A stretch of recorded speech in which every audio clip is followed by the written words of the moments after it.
প্রবাসী খুব আরামের জায়গা, বিদেশ খুব আরামের জায়গা। মিয়া সাহেব, একজন বিদেশি প্রবাসী তার কাছে ফোন দিলে আগে তার খোঁজ দিবেন, ভাই কেমন আছো, শরীরটা ভালো আছে কিনা। কারণ একজন প্রবাসীর সবচেয়ে বড় অভাব, ঠিক আছে টাকার তার অভাব নাই, সুন্দর জায়গা পরিদর্শনের তার অভাব নাই, কিন্তু সবচেয়ে বড় অভাব মায়ার অভাব, ভালোবাসার অভাব, আন্তরিকতার অভাব, ঠিক কিনা? অসুস্থ হলে পরে সেই প্রবাসী লোকটাকে একটু মাথায় পানি দেওয়ার লোকটা খুঁজে পাওয়া যায়।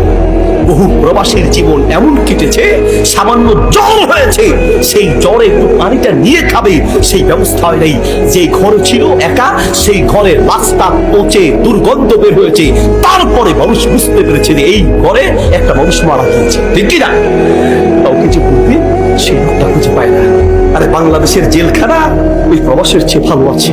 বাংলাদেশের জেলখানায় তো 1-2 মাস পরে আত্মীয় স্বজন দেখা যায়, একটু খোঁজখবর নেওয়া যায়, কথা বলা যায়। কিন্তু বিদেশ এমন এক জেলখানা, সেখানে চাইলেও বছরকে বছর নিজের মা আর বাপ স্ত্রীকে দেখতে পারে না, ঠিক কিনা?